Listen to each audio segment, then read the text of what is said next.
Good morning, everyone. Good morning, everyone who's joined.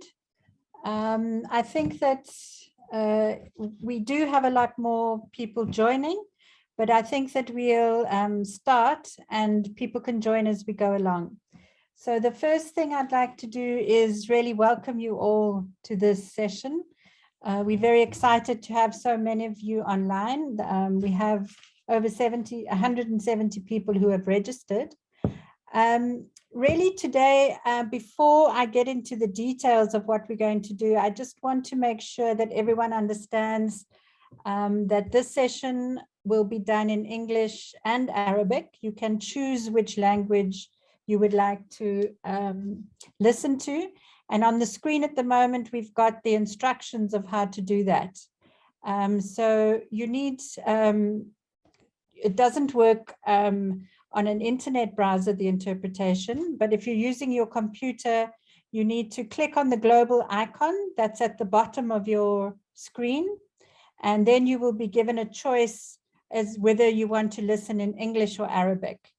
If you're using a mobile device, as it says on the screen, you click on More, Language Interpretation, and then English. So we hope that you will be able to do this so that you can either listen in English or Arabic. And if that's okay, Mali, I think we'll move to the agenda, please, so that I can introduce the session.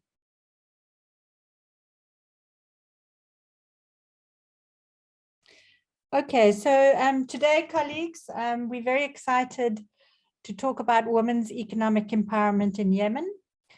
Some of you might know that every single year around the world, we celebrate and remember 16 Days of Activism. And to mark this occasion in Yemen, we are partnering with the Yemen's Women Union.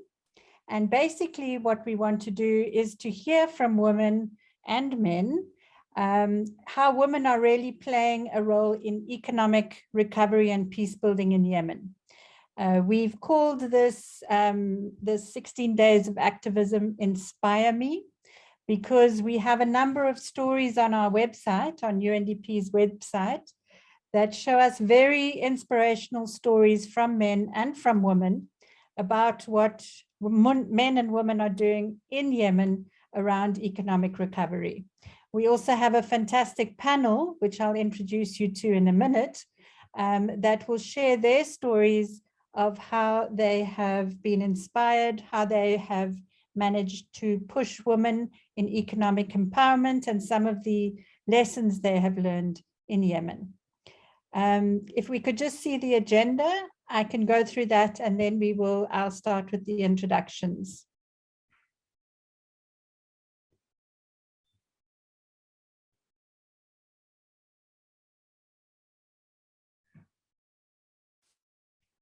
Okay, so colleagues, a very warm welcome. We're here for an hour and a half. The first thing that I'll do is tell you how we're going to run this session. We're going to have some opening remarks from Noha Yeha, who is the Women's Protection Subcluster co-lead at Yemen's Women's Union. UNDP and the Yemen Women's Union are jointly hosting this session. We then have a panel discussion with some fantastic women from Yemen. We have Fatima Al-Marisi, who's head of the Yemen's Women Union in Aden. She is also a local council member for Aden Governorate, and she has a master's degree in social service. We will also hear from Arzak Al-Najjar. Colleagues, I wonder if you could, colleagues, could you please mute until it's your chance to speak? Thank you. So the next person I would like to introduce you to is Arzak Al-Najjar. She is the executive director and the owner of the Mocha Valley Foundation, which is the company that specializes in coffee quality studies. We then have Eman Al-Makhtari, who is the coding coordinator at ROAD. Now, ROAD, as most of you might know, is an academy for technology, a place where Yemeni men and women come to learn digital skills and entrepreneurship. And then finally, we have Khadia Taira, who's a freelance journalist and a youth activist. We will be asking these 4 women to talk about various aspects of women's economic empowerment. And then we will ask our own UNDP person from the regional hub in Amman, the acting gender team leader, to give us a few words, and I'll come to that later. What we're really going to do, the structure of the session is we will hear from the panelists. Each panelist will address a different question, which I'll come to. We will then open it up for questions and for questions from all of you from the audience. Unfortunately, because of the age we live in, and this is a virtual meeting, we will ask you to please give your questions to us in the chat box. We won't be able to open it up for verbal questions because we won't be able to control the session. We will then, I'll direct the panelists to answer your questions, and then we will get to Rania Tarazi, who will look at really the reflections on the session. I hope that's okay. So to start with, I would like to ask Noha Yeha, the Women's Protection Subcluster Co-Lead and our partner in this from the Yemen Women's Union, to address you with some opening remarks. Noha, if you could please go ahead. السلام عليكم. شكرا تريسي. الحقيقة أنا سعيدة جدا أنه موجودة اليوم في الافتتاحية لهذه الفعالية، والتي هي من ضمن الأنشطة للحملة المشتركة بين اتحاد نساء اليمن وبرنامج الأمم المتحدة للإنماء لهذا العام ضمن فعاليات 16 اليوم تحت شعار الهمني. الهدف من هذا الحملة هو تسليط الضوء على تجارب النساء والرجال في التمكين الاقتصادي في ظل الظروف الإنسانية الصعبة التي يمر بها اليمنيين خلال هذه الفترة. كذلك التحديات التي تم التغلب عليها ومواجهتها لضمان تعزيز دور المرأة في المجتمع من خلال برامج التمكين الاقتصادي. كلنا عارفين الوضع الإنساني في اليمن من أسوأ الأوضاع الإنسانية في العالم. فخلال العام 2021 كان عدد الأشخاص المحتاجين بشدة 12 مليون شخص. الأشخاص المحتاجين بصورة عامة 20 مليون شخص. عدد النازحين في اليمن 4 مليون نازح. نسبة الأسر التي تعولها نساء 30% من الأسر. نسبة النازحين من النساء والأطفال 73%. ونسبة الأمية ضمن النساء 48%. كمان من المنظور الاقتصادي، حجم الاقتصاد في اليمن انخفض بأكثر من النصف في السنوات الماضية، وصار 80% من اليمنيين يعيشون تحت خط الفقر بسبب فقدان مصادر الدخل وسبل العيش. وهذه العوامل كلها هي أثرت على تردي أوضاع الأسر وتردي الأوضاع المعيشية، وهذا يجعلنا كاتحاد نساء اليمن وكعاملين في المجال الإنساني أن نطرح هذا المواضيع ونؤكد عليه موضوع التمكين الاقتصادي ونؤكد على أهميته، لأنه من خلال تجاربنا في السنوات الماضية في مجال التمكين الاقتصادي للنساء كان الأثر كبير، وحيث أن احنا قدرنا خلال عامين أن احنا نسهم في تمكين عدد 3350 امرأة، ودربنا أكثر من 13400 امرأة عشان نساعدهم في أن نجد فرص عمل لتحسين سبل المعيشة أو لتحسين أوضاعهن المعيشة، وبما ينعكس على أسرهن وينعكس على أطفالهن. احنا نستطيع أن احنا نؤكد كاتحاد نساء اليمن من تجربتنا أنه هذه البرامج انعكست إيجابياً على النساء وعلى المجتمع، ونتجت عنها العديد من قصص النجاح اللي تحفزنا على أن احنا نستمر في هذه الأنشطة كمان، واللي حفزتنا أن احنا نساهم في هذه الحملة، وتحفزنا دائما على أن احنا نزيد صورة سنوية عدد المستفيدات من برامج التمكين الاقتصادي، إسهاما منا في بناء إسهاما منا في المساعدة على الانتعاش الاقتصادي في اليمن. من أكثر المواضيع اللي احنا حابين ان احنا نأكد عليها كاتحاد نساء اليمن هو توصيل رسالة للفاعلين والمانحين في العمل الإنساني. مع الأسف أنه من أقل نسب التمويل اللي هي موجودة هي التمويلات المتوجهة لبرامج التمكين الاقتصادي للنساء أو البرامج الموجهة لمساعدة النساء اقتصاديا، مع العلم أن هذه من أهم البرامج، لأن شريحة النساء في اليمن تعد شريحة كبيرة. إسهامها في عملية التمكين الاقتصادي أو في المجال الاقتصادي ممكن أن يؤثر بصورة إيجابية وبصورة كبيرة على على المجتمع وتحسين الوضع الاقتصادي في المجتمع وتخفيف نسبة الفقر.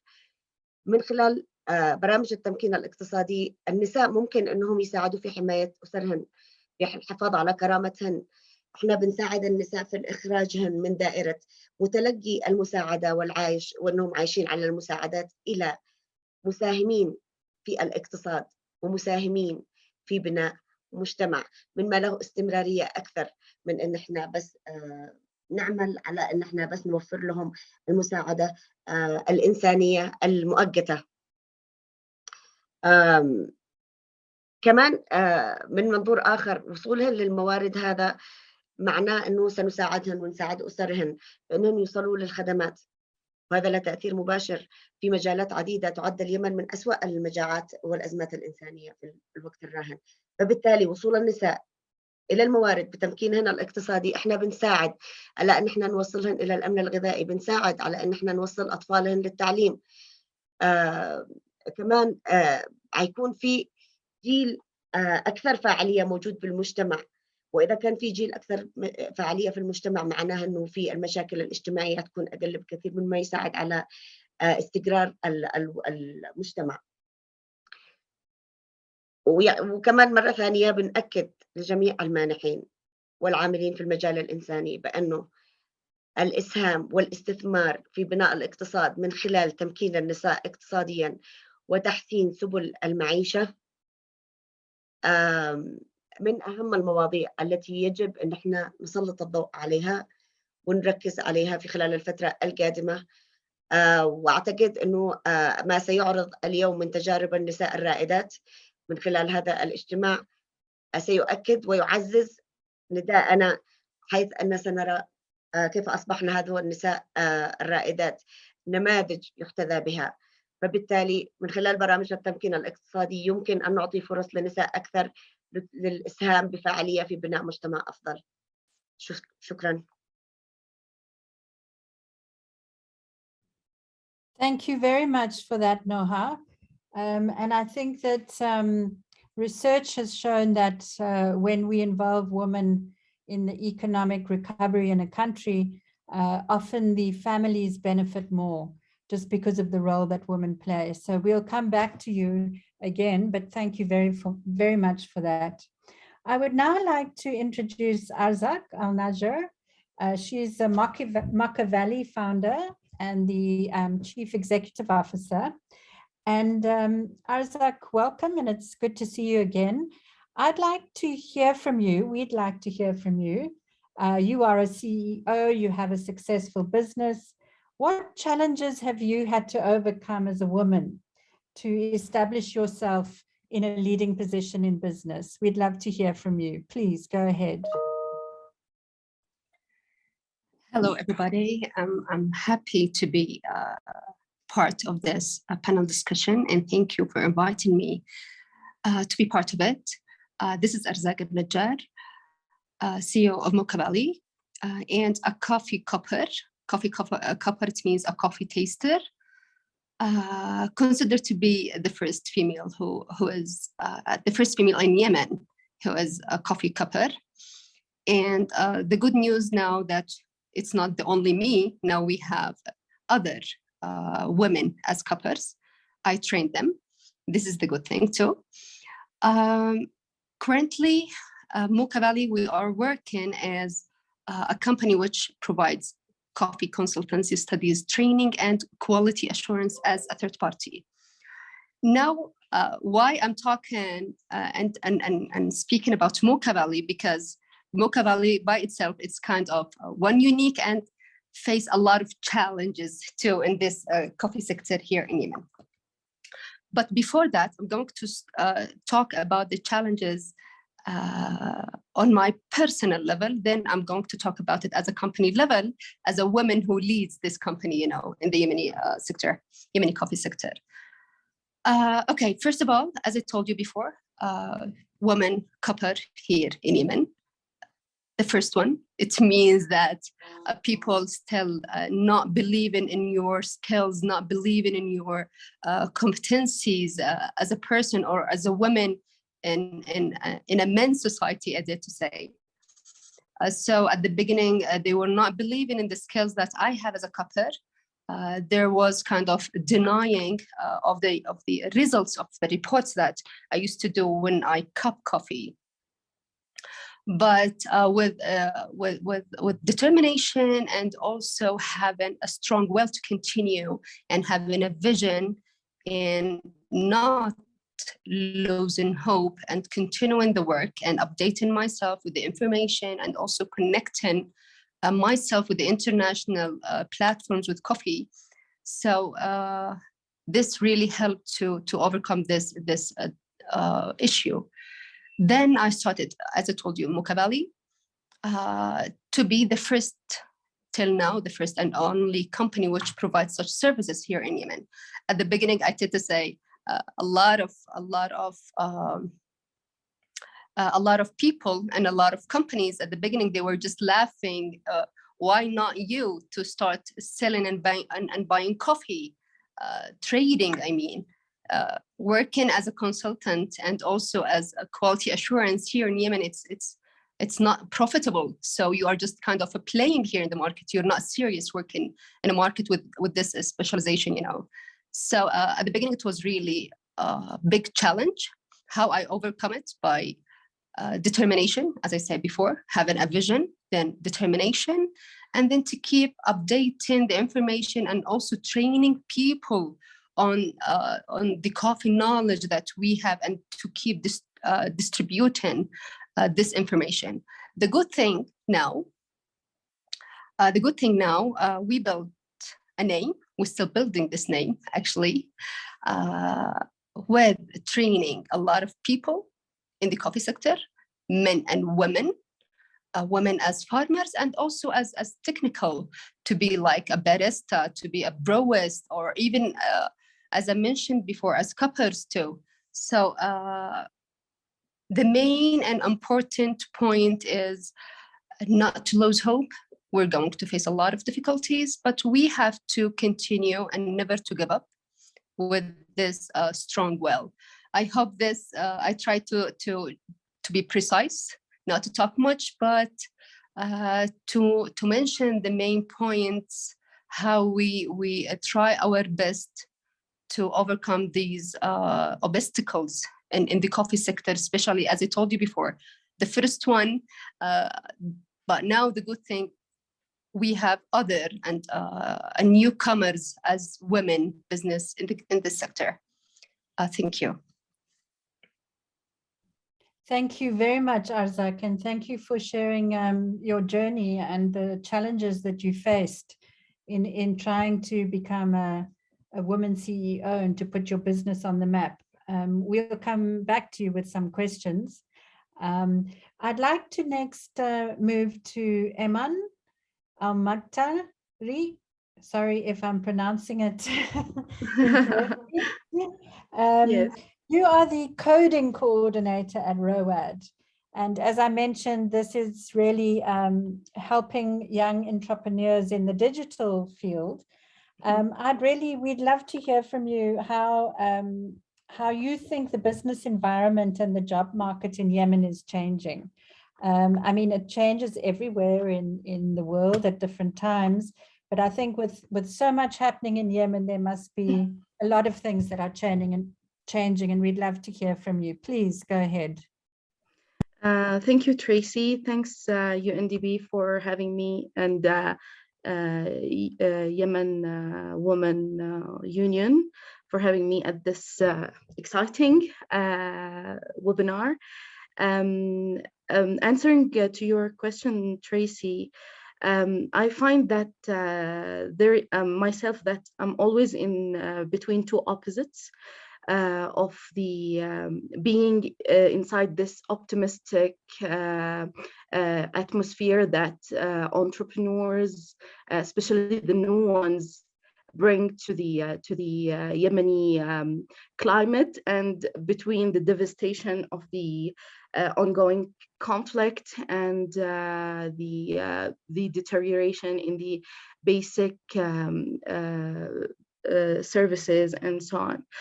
But let me share what we found during this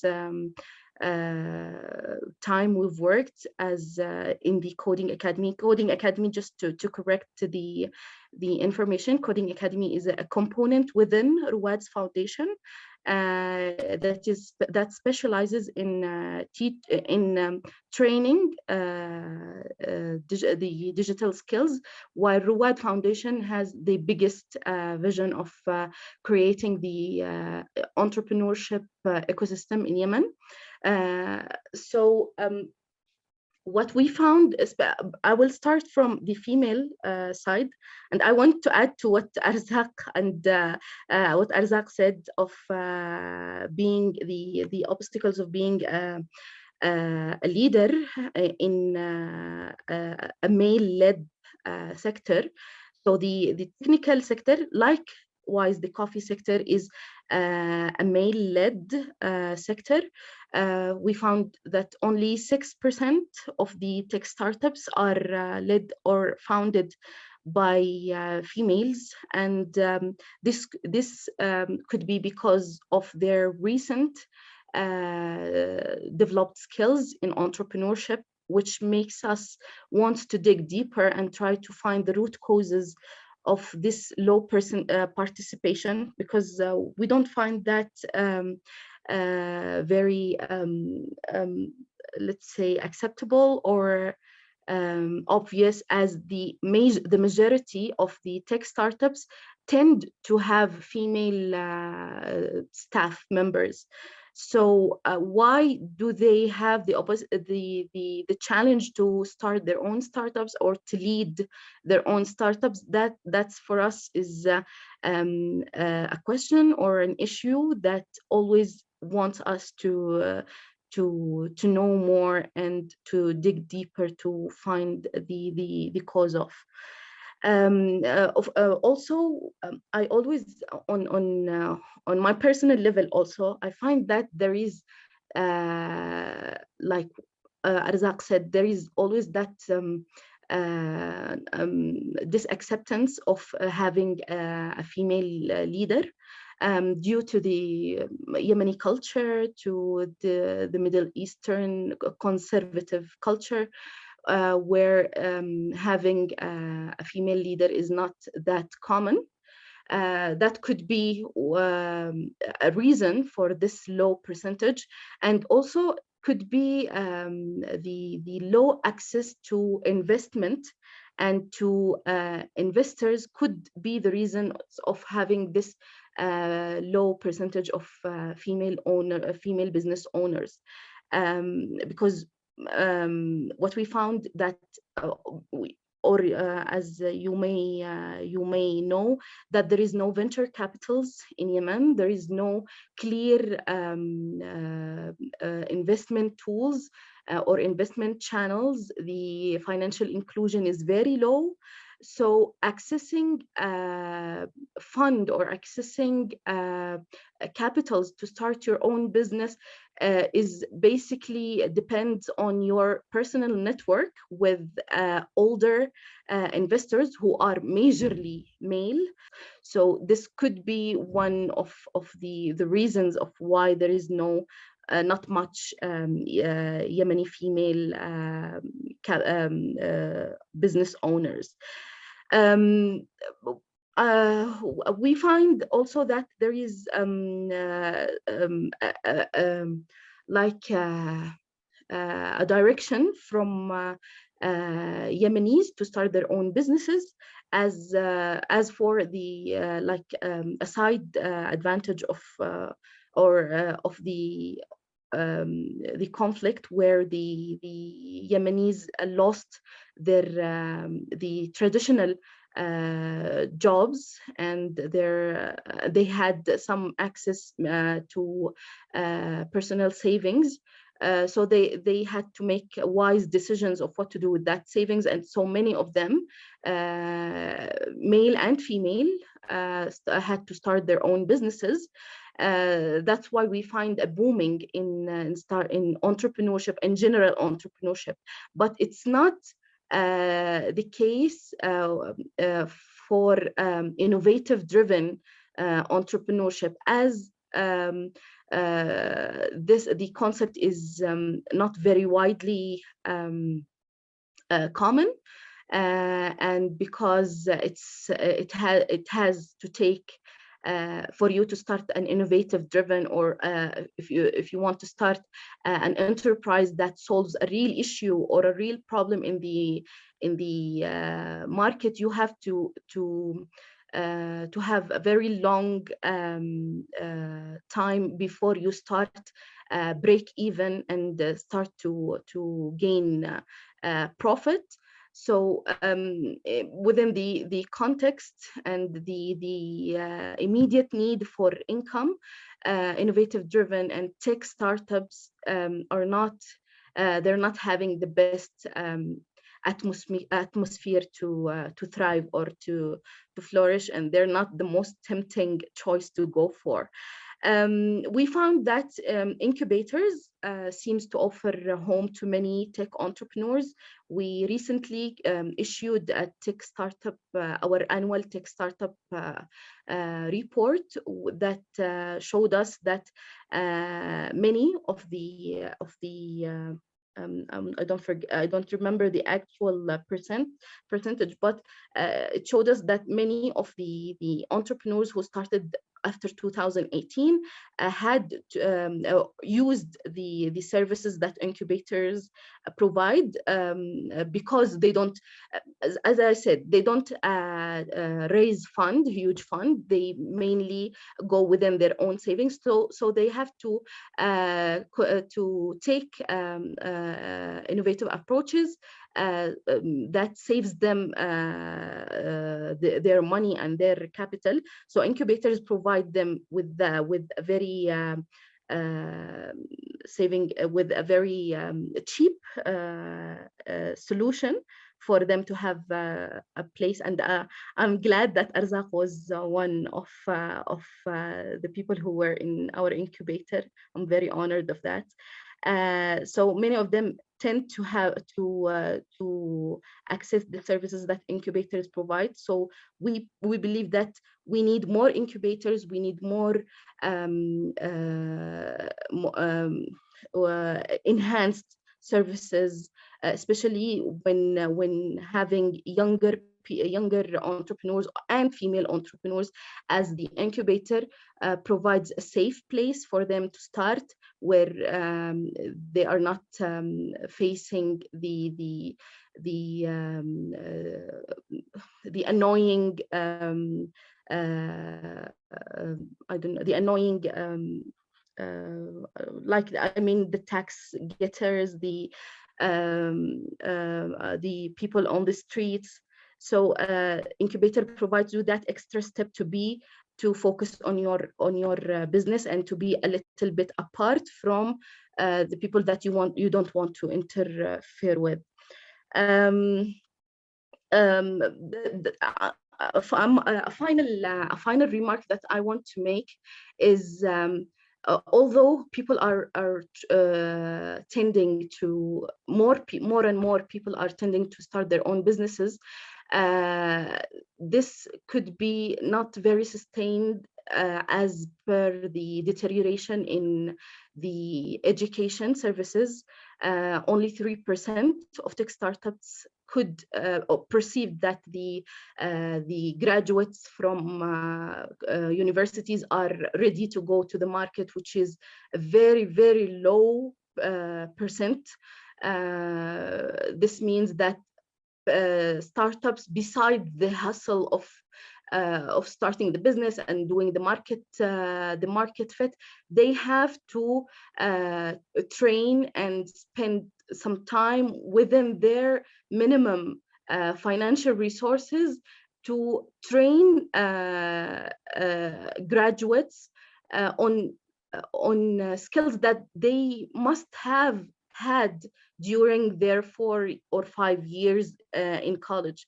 And this percent, I believe that it's going down and down with the deterioration of education services, with the cuts of the educational staff salaries. And I believe that we need to call for SOS to save the education service if we want to stay relating to the market, and especially in the tech industry. If we want to go to the fourth industrial revolution, we have to invest more and more in building the in education and building the tech capacity, as it's getting harder for Yemenis to stay educated and related to the market. The infrastructure is not doing very well.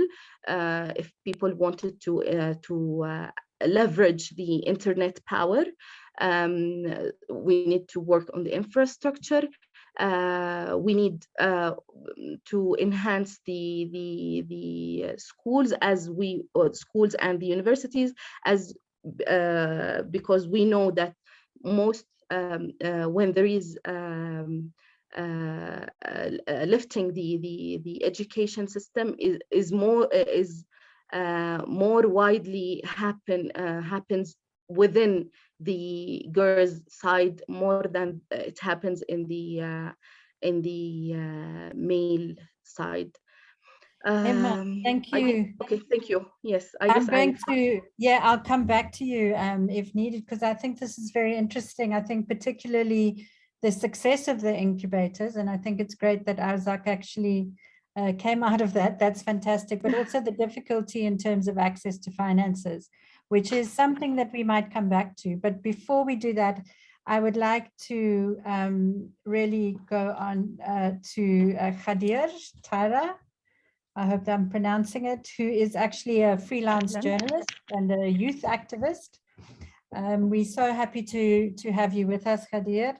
And really what we would like to hear from you, from what you've seen from your work, how do you think that all of us, the international and the national communities, can support more women to succeed in Yemen? What do you think is needed? We've had some idea of finance and education, etc. But what do you think is needed to support more women in Yemen to succeed? Please, we'd love to hear from you. شكرا تريسي. قبل كل حاجة شكرا على أنه أني بين نساء قدروا يفعلوا أشياء كثيرة في اليمن، وأني محظوظة جدا بهذا الأمر. شكرا للUNDP واتحاد نساء اليمن. كيف ممكن ندعم المزيد من النساء؟ تقريبا بالنسبة لي، يعني بما أنه تخصصي في الجانب الصحفي بشكل أكبر، عرض المزيد من القصص النسائية في اليمن، مثل رائدات الأعمال، مثل إيمان. وكنت محظوظة برضه إني قبل فترة تقريبا أشهر صورنا تقرير عن إيمان، وسعيدة جدا إنها معنا الآن.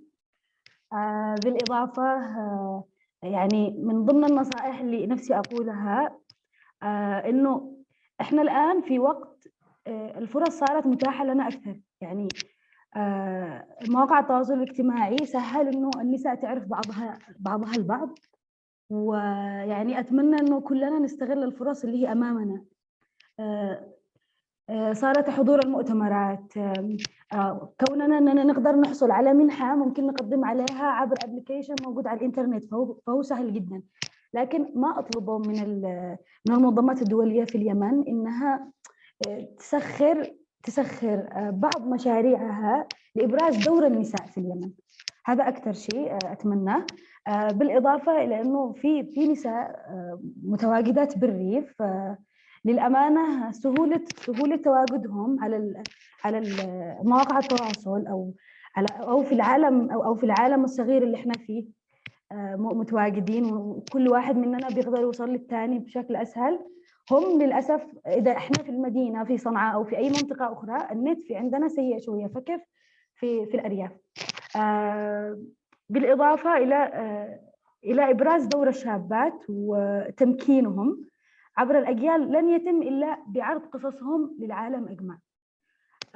وبدوري كصحفية فريلانسر أحب أوجه للشباب إنهم ما ينتظروش إنه الفرصة هي تجيلها عندهم، لا، أنت كامرأة حاولي تدعمي نفسك بنفسك، طوري المهارات بشكل أكبر، أبرزيها للناس. يعني خلال فترة كورونا أنا شيء حصل معي شخصياً، خلال فترة كورونا تقريباً خسرت عملي في إحدى المؤسسات المحلية بسبب عدم مقدرتي للسفر للعمل خلال فترة كورونا. فاتجهت لعمل الميديا بشكل أكبر اللي هو تخصصي أساساً، فقدرت أشتغل في جانب الفريلانسينج بشكل سهل. فلو أني ما كنتش اشتغلت على المهارات اللي عندي تقريبا ما كنتش قدرت أشتغل بشكل كبير وأكون من النساء اللي هم حاليا متواجدين في النقاش هذا. أتمنى برضه إنه النساء ما تكونش تخاف من المجازفة. يعني في مشاريع أحيانا لو في امرأة، تقريبا أتذكر في وحدة اسمها أحلام عندها مشروع اسمه كاركير، يعني من النساء اللي يعني للأمانة أتشرف بتواجدهم إنها امرأة يمنية، استطاعت إنها تشتغل في عالم بيع السيارات وجازفت وقدرت توصل للأمانة. وصار الآن أحلام لها اسم في اليمن، بالإضافة في فتاة أخرى بس ما يستحضرش اسمها عندي الآن، كانت بتحاول أول مرة ويرجع تحصل أشياء وترجع من جديد تعيد. هي شغالة تقريبا في برمجة الموبايلات والأمور هذه. فقلة ما نحصل نساء في اليمن بيشتغلوا تقريبا نقدر نقول أعمال هي أكثر للذكور أو أكثر للرجال في اليمن. فالمجتمع شوية بينصدم إنه كيف ممكن أحصل امرأة بتبرمج جوال أو بتشتغل في جانب الهندسة الميكانيكية. فبس هذا اللي مشتش أطول أكثر من كذا، وموجودة إن شاء الله بأي سؤال.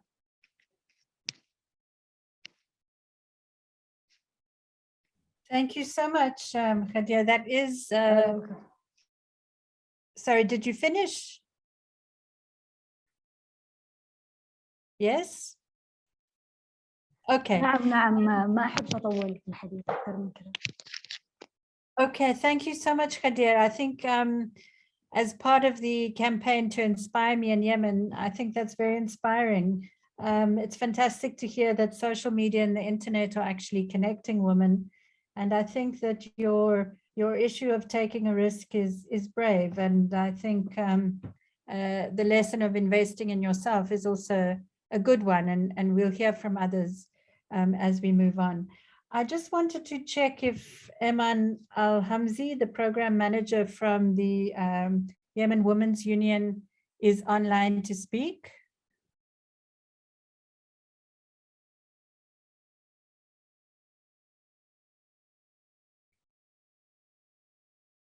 No. Okay. What we'll do now, colleagues, is we will open up the floor for any questions that you would like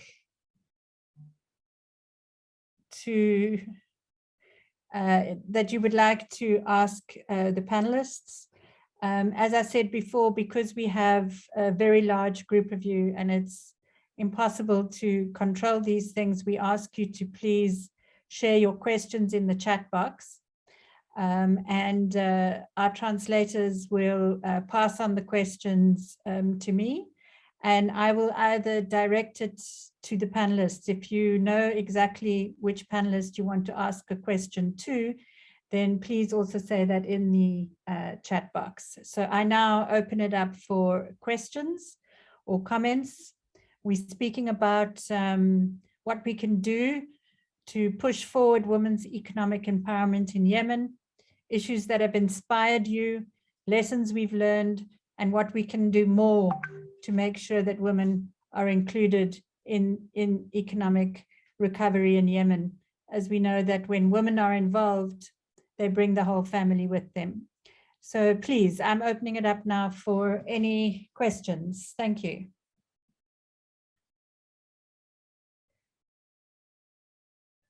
Okay, I see a question here from Sharaf Al-Kibisi, a question to the panelists. And the question is, what financial products are needed?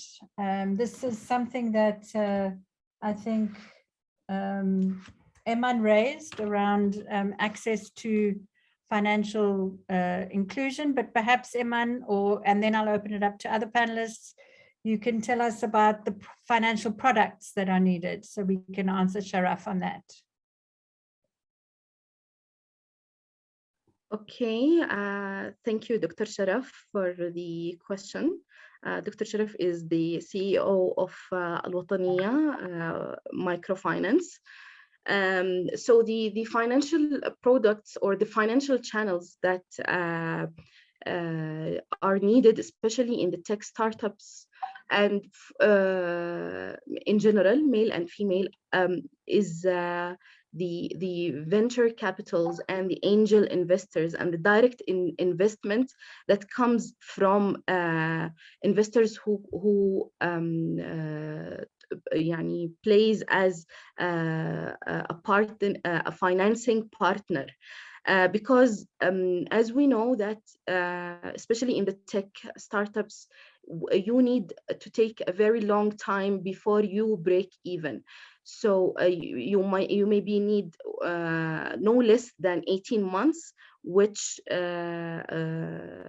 is not acceptable or tolerated by loan providers, whether they are banks or microfinance institutions, or even people who will lend you from your own personal network.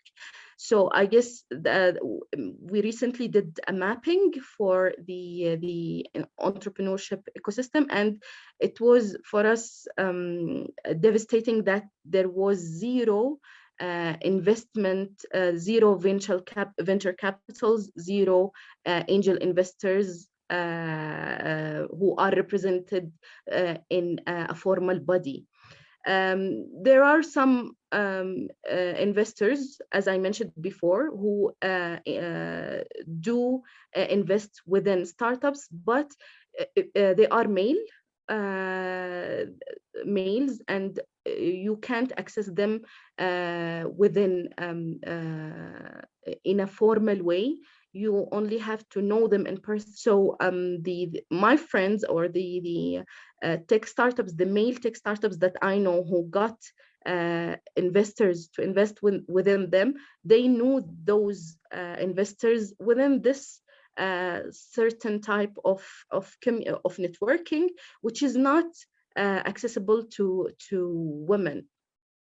Okay, thank you very much, Iman. Before I move to the next question from Nabiha, I would just like to ask you, Iman, a further question, and it's really why you think the tech sector is unique in its ability to be more inclusive of women.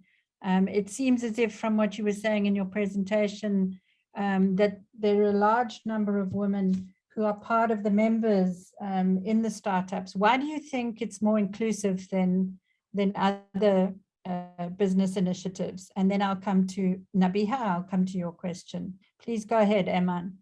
Okay, I guess it's because of the recency of this sector.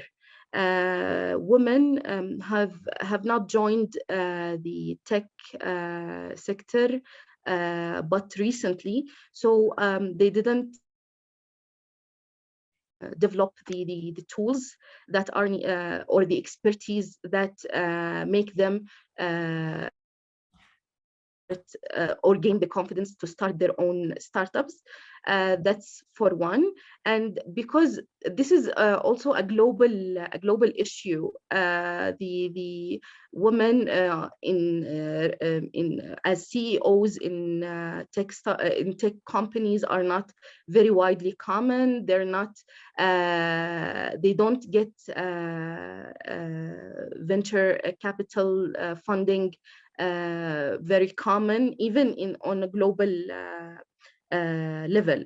So I guess we need also to dig deeper. I guess it's the recency. It's they're not they didn't gain the experience from the previous generation. Unlike for example, the traditional trading, we have pioneers from the previous generation, but the tech, it's recent. People who started tech companies from the previous generations were mainly men who got the opportunity to travel and gain the expertise and then come back and start their tech businesses. Okay, thanks very much, Iman. And I do remember your point of saying that the incubators at least create a safe space. And in terms of women taking risks and being able to experience and take those risks, those incubators seem like a very good idea. I'd like to come to the question that Nabiha asked, which is if there's any studies on the economic situation and how women's businesses are contributing.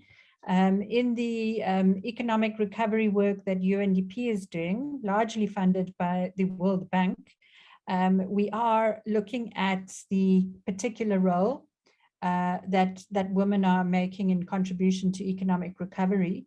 But I'd like you also to look at SMEPS. SMEPS, as you all know, is also dealing with women's business training and support to women in businesses. And in 2020, they did a business climate survey, which really looked at business women as well. And I see that SMEPS, I'm not sure who's there from SMEPS, if it's Safia or others, have put the link up on the chat box. And we can also share that with you later and put it even on our website. We're also planning to do a more in-depth study on the role that women have started playing during the last 5 years, really, in the economic situation as the context has changed. So thanks for that question, and I hope that helps a bit. I have another question from Lamia to really look at what kind of training do the panelists think that women need in order to empower women? For example, they need business issues and training, but are there other kinds of training that would benefit women to enter the economic market and to make a success of it? And I'd like, maybe we can start with Noha.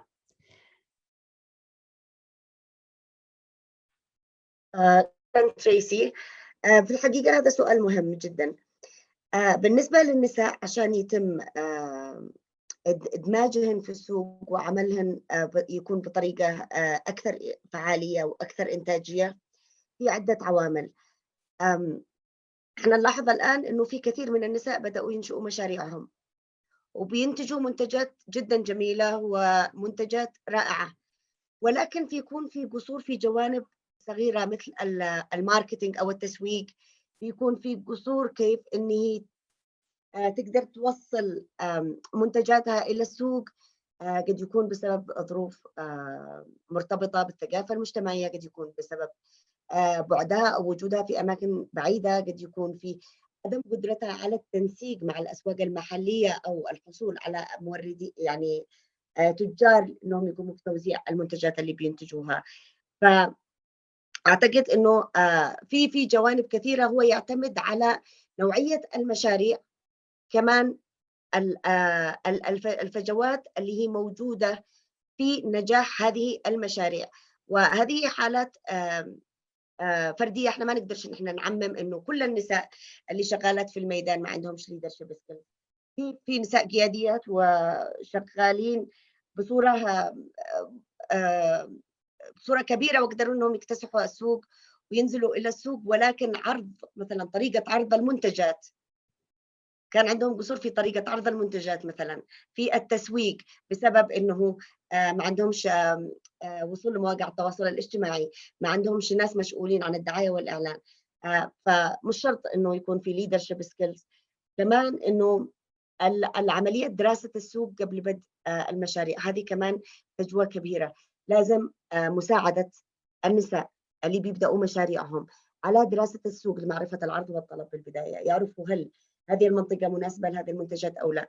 لأنه مع الأسف في تدريبات تقليدية بيحصلوا عليها النساء لمنتجات تقليدية بدون ما يعرفوا إنه العرض زايد في السوق والطلب قليل في السوق، فبالتالي يؤثر على أنشطتهن.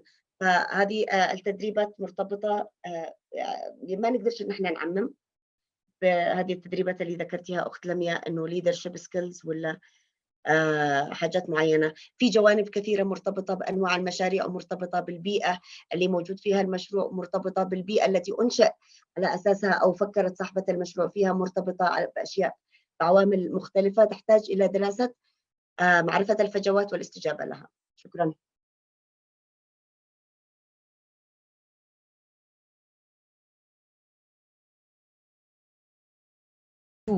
Thank you very much. Just before I go on to the next question in the chat box, I'd like to just ask Arzak, you mentioned in your, when you were speaking on the panel, that you faced a lot of difficulties in the beginning in terms of in terms of people believing that you could do the job. What kind of training, other than your business training, do you think would have helped you with that? And then I'll come to the other questions. Please go ahead, Arzak. Thank you, Tracy. Would you just elaborate more what kind of trainings that I need as a businesswoman, or you think the needed training for women in coffee? Would you just tell me? Sure. So when you started out, you were saying that, you know, one of the challenges you faced was that people didn't believe that women could do that. So when you were younger and you were starting out, what kind of training would have helped you with that? Okay, as a businesswoman, or needed to be a businesswoman, the training that I needed, it was just for the finance and also the accounting skills. This is for me because I'm a master's student, you know, MBA. So such a training for administration and other skills, for me, it was covered. But in general, for businesswomen, whether it's in other sectors or in coffee, the most important one is the management skills, how to manage or how to run a business. It's very important. So what I keep telling people, or women or even men who wants to start their own business, they have to have an experience working in organizations or companies.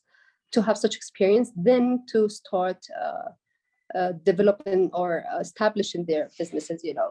So what kind of training? As I said, it's the management skills, the management training, either in finance or an administration level. So it's important. This is as a business level, but for coffee, particularly for coffee, it has to be in, for example, for coffee farmers, whether they are women or men, they have to have technical training on the farming practices and also on the way they manage their farms. it's not only the practices, but the way they manage their farms, their money, the liquidity of the money, their expenditures, how the expenditures. I have difficulty pronouncing this word. Their revenues, they have to calculate it. They have to know exactly on which they spend their money and from where they get their revenues.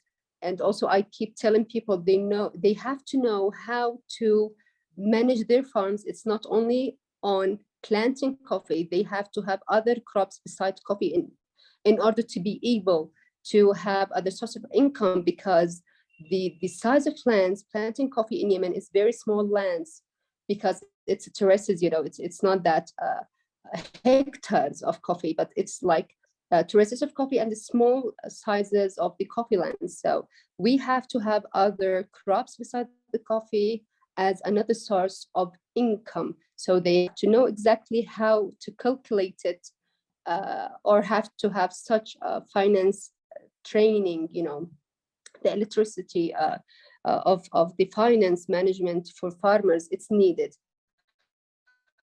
Thank you, Isaac. That's if we're going great. to go beyond the farm stage, please finish. If we're going to go beyond the coffee stage, the farm. Okay. Okay, thank you. Iman, you wanted to come in for a few seconds, and then I will move on to the next question, which is actually for Khadir. But go ahead, Iman. Okay, sorry, but I had to go with this topic, because if we are going to tailor something or to tailor interventions for women, I don't think it should be within the training stage, because from our experience, when we train men and women, we find that both of them, and sometimes the women, exceed with the outcomes of the training. It's always the phase of putting the gained knowledge into action. So from my own opinion, I guess it's there should be internships, or maybe on-job. If it is for entrepreneurs, it's on-job training and coaching and mentorship, and maybe also creating safe communities so that they can network and gain the collective expertise that their peer males have gained due to their ease of networking and due to their ease of accessing more mature experiences. So we need to tailor interventions after the training, not within the training. So thank you. Thank you. I think that's a very useful point, and it looks really to partnerships with the private sector on many different levels. Thank you for that. There's some more questions that have come up in the chat box, but I'd just like to go to Khadir for a moment. Khadir, it's difficult reporting on women's stories in Yemen, given the sensitivities, and we've heard through social media and through women connecting with each other that it's becoming easier. But how do you guarantee that women's voices are heard in Yemen, given all of the sensitivities that are happening? How do we report on that in an ethically good way, but in a sensitive way? If you could try and answer that question from one of the participants, please. للأمانة إحنا ما زلنا بنجازف شوية، لأنه ما زال فئة معينة في اليمن مش راضية تتقبل صوت النساء. إذا النساء برضو أصدروا رسائل، مثلا الآن حملتها 16 يوم. أنا اشتغلت على حملة اسمها 16 رسالة برتقالية، من 16 رسالة من 16 شابة من النساء. للأمانة كان الإمباكت المفروض إنه يكون كويس، بس من بعض من فئات معينة ما رضت تتقبل رسائل النساء هذه، وهي رسائل. فاحنا غالبا ايوه احنا غالبا لما نصور قصص نساء في الجانب الاقتصادي ويشوفوا انه مثلا العمل هذا شويه مختلف عن المجتمع اليمني، غالبا يعني ممكن يكون ردود الافعال سلبيه شويه من قبل البعض. فللامانه في اعرف صديقات صحفيات لي توقفوا عن العمل بسبب ردود الافعال هذه.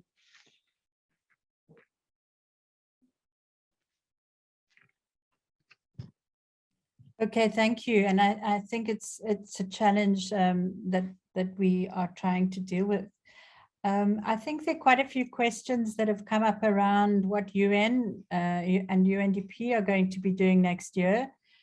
Some of you might know that we have three major projects in UNDP at the moment that looks at economic empowerment and recovery, where we are setting targets to include women usually between 40 and 50%. And basically that is in the agricultural sector, where we're looking at water management, terraces, small scale farming, water tanks, etc. But also then together with SMEPs, looking at vocational training for women. We're trying to do this, we've been doing this for the past year, and we will be doing it for the next 18 months as well. There've been a lot of lessons learned, and we are having a final evaluation of that to look at what else we can do.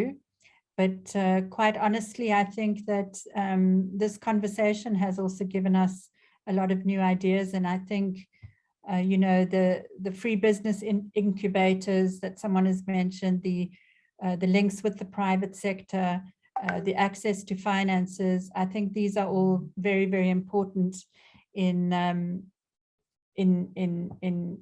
advancing women's economic empowerment.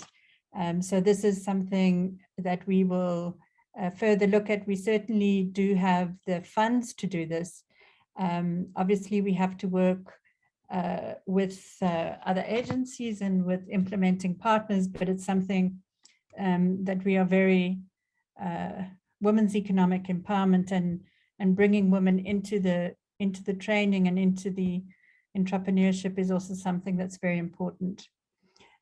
Before we go to the final part of the session, I would like to give each of the panelists literally 2 minutes to say anything they would like to say before I go to the final reflections from our gender team leader, our acting gender team leader, who is based in Amman, who looks at all of these issues around the Middle East.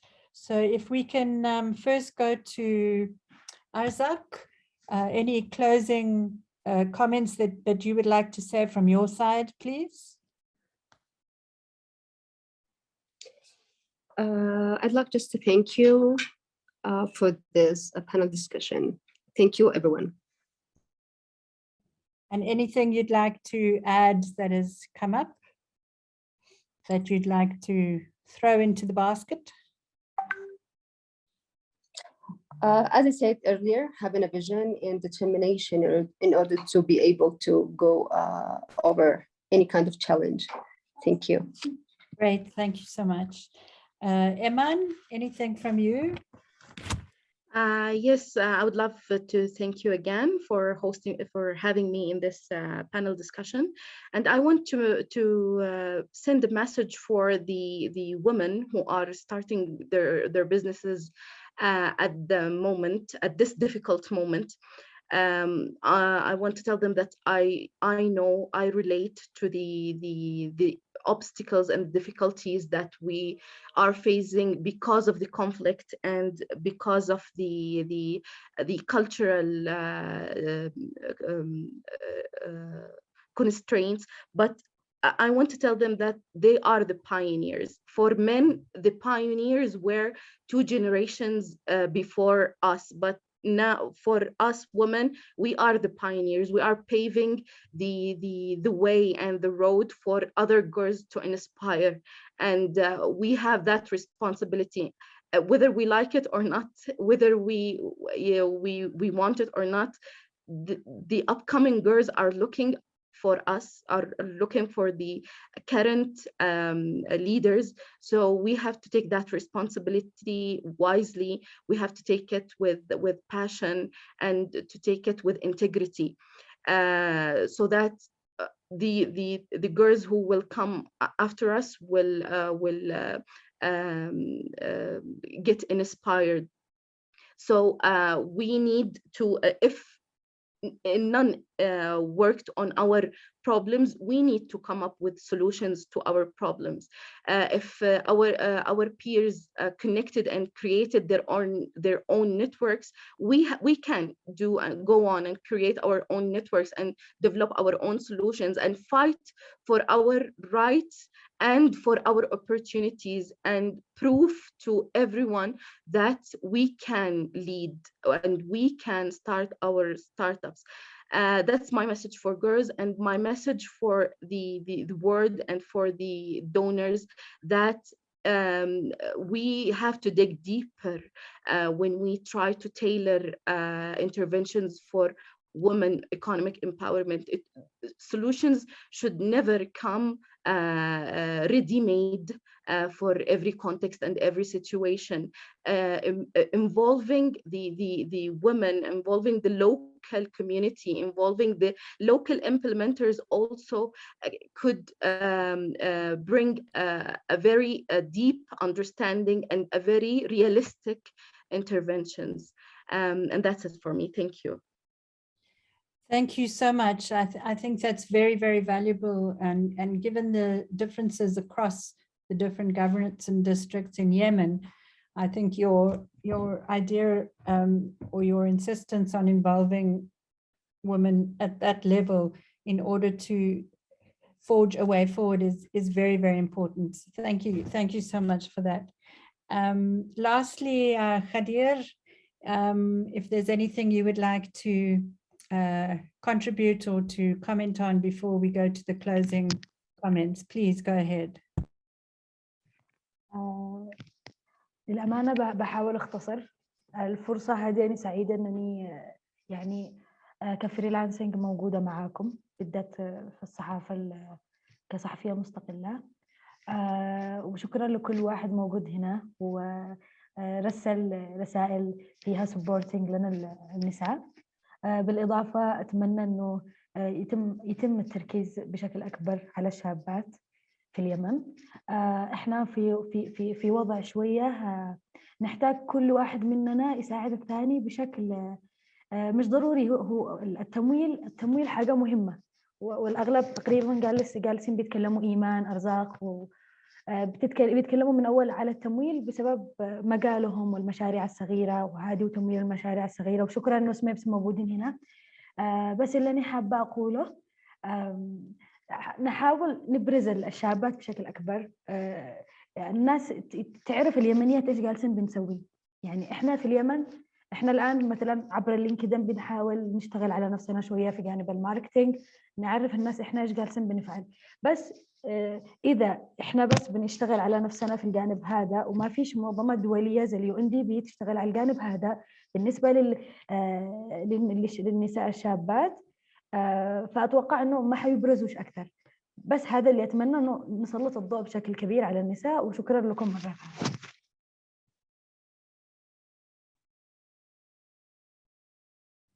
Thank you very much, Khadir. And I think that's very important, and we would like to follow up on that with you so that we can use our media channels and our people that we've got here to do more of that. I don't think we've done enough of that. Although you can all go to our website in terms of these 16 days of activism and see very inspiring stories from men and women. But your point is very well taken, and I think that we will really look at that seriously. Colleagues, there've been fantastic messages coming through the chat box. This is also recorded and we will take extensive notes on this, that we can really look at what's come out of this and how we can share this with others. In terms of a reflection on the day's proceedings and what I would really like Rania Tarazi, who is the acting gender team leader in UNDP's regional hub in Amman, to provide us with some closing reflections. She is really looking at a lot of these issues across the whole of the Middle East, and has been obviously listening in on this. Rania, we'd love to hear some of your reflections on what has gone on and what has been said today. Please go ahead.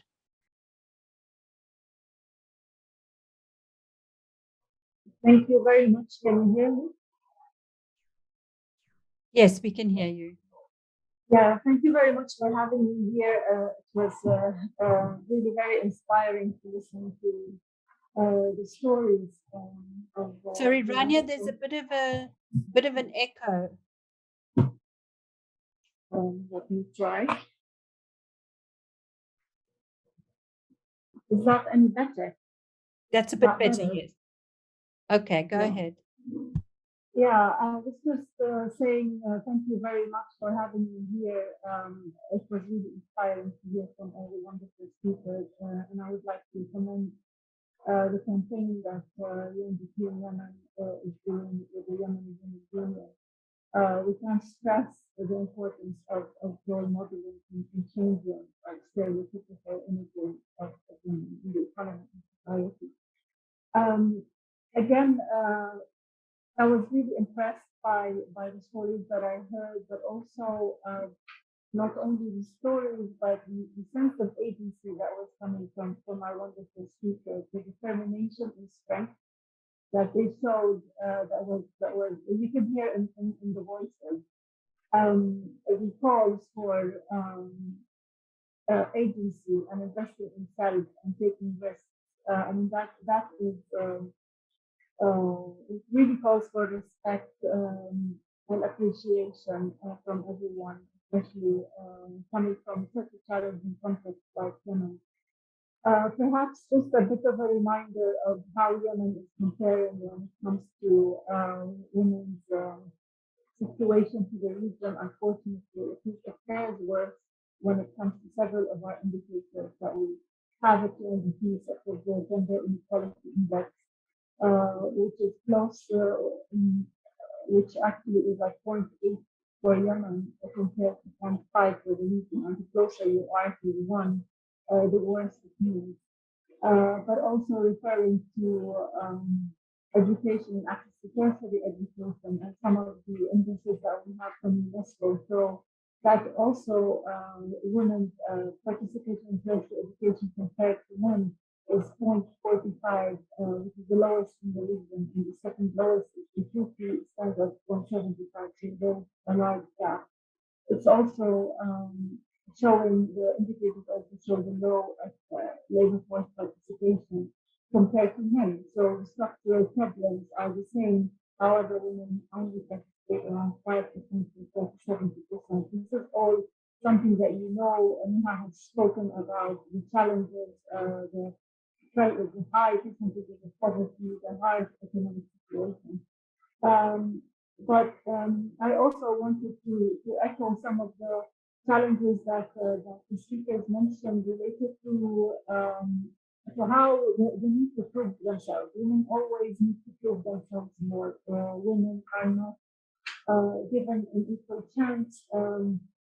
In that sense, and we see the discrimination and biases even in indicators. We at UNDP produce the Gender and Social Norms Index, and for Yemen is not the worst in the region actually, but there is still high discrimination. And when it comes to discrimination in the economic dimension, we find that around 95.3% of men have that kind of bias, compared to 79% of women. So the biases are there among men and women, and it's a societal issue. And it really takes a lot of determination and courage, like what we've heard from our speakers, to start changing that, but the responsibility is not only on them. And we need to be supporting such efforts. I also want to just reflect on some of the solutions that were offered. We did several of our colleagues mentioned the norms that I was just talking about, and Radia highlighted the importance of stories, and I think this campaign also shows that the stories of women to break the norms, but he also highlighted the challenge in a sensitive context. And how do you do that? She mentioned taking risks, which again, like this shows the bravery that is required. We also heard about a topic that we talk about in the region as well as globally, and this was mentioned, the planning for future jobs and innovation and making use of the digital technology. But what needs to be done for that is improving the education. Education needs to keep up. It's not, there's a mismatch currently, as we heard, between education outputs and labor market needs. And this is also, again, something that is common in that region, and we see it everywhere. And we have been talking about it for decades now. Not much has been changing. We also need infrastructure for digital access. It is not equal. Rural women face more challenges, and I think, like again, like the tailoring of the prevention that was mentioned more than once is of prime importance that needs to be taken into account. We heard about the opportunity of increased entrepreneurship, but that kind of spirit needs to, and those initiatives need support. There are challenges in access to finance and capital, which we also see in the region, especially accessing access to finance requires capital that women don't have. Some of the regulations in the banking system are exclusionary to women given their circumstances, given the low economic participation rate. We need to find specific packages that fit women. Digital finance is an opportunity, but again, we need to work on infrastructure, access, affordability, and literacy. I particularly noted the challenges in accessing certain spaces that remain male-dominated, like the art sessions, which offer opportunities that men has talked about, that offer opportunities for men that are not there for women, and the importance of providing these alternative safe spaces for women to network and access possible industrial and private sectors.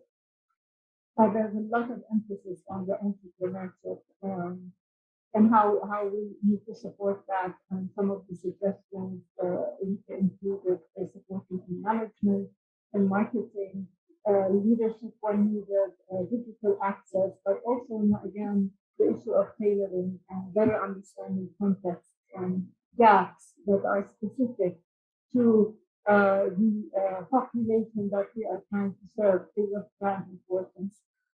So I think there was a lot there, and this is just trying to highlight some of the solutions that were mentioned, and I think they are incredibly useful and insightful, and they resonate a lot with some of the work we are doing, or we're hoping also to do in the region. I didn't hear much about the women's role in unpaid care work. This became as much discussion lately, especially post-COVID, and I think it's of prime importance to also think about women's role in unpaid care work and women's poverty, high poverty, consequently, and then in the importance of investment in care services. And also, I think somebody, maybe it was Neha, who talked, or someone maybe in the chat talked about the importance of decent jobs. When there are decent jobs, women will participate more. So security issues, the conflict affects women's movement and ability to access. We need to be able to provide protection for women whenever we support them economically as well. So I will stop there. I just want to reiterate that the role that women have been playing in Yemen recovery and reconstruction is recognized, and there will be call for us all to continue to support these efforts. We commend the Yemeni Union's efforts in women's economic empowerment, and we need to build on the opportunities that are generated at the moment given. potentially changing roles as well as the digital technology in the sectors. Again, like just final remark to echo, we need to invest in economic empowerment of women. I'm a strong believer in this as an entry point. Not only does it benefit the economy, as Nihal also mentioned, but it helps reduce family household vulnerability. That's also a rights issue and contributes to improving women's status in the society. So thank you very much, and I will stop here. Over. Rania, thank you so much for those useful and insightful words, and also some of the key issues around the region. Thank you very much. So it's left to me to really, first of all, thank the panelists. Thank you so much for your reflections and your insights. And certainly I was inspired, and I see from a lot of the chats that other people were inspired as well. I would like to thank all of the participants for spending this hour and a half with us. Thank you also for all of the important links that have come up in the chat box. Sorry we couldn't have had more vocal interactions, but this is the day we live in. But thank you so much to all of you for attending. Thanks very much to the Yemen Women's Union for partnering UNDP on this, and also thanks to all my UNDP colleagues who worked hard to do this. I don't think this is the contribution to the 16 days of activism, but I think there's always a message that the 16 days of activism is just a reminder that we need 365 days of activism throughout the year.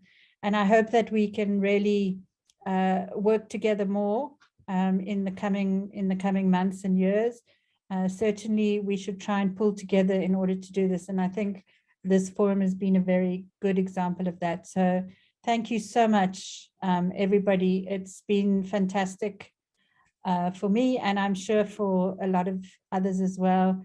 And I'm also very pleased to meet a lot of you via this forum and hope to see you soon. So thanks so much. Thank you for everybody's contribution. And let's carry on the fight for women's economic empowerment in Yemen. Thank you very much, everyone. Goodbye. Thank you. Bye.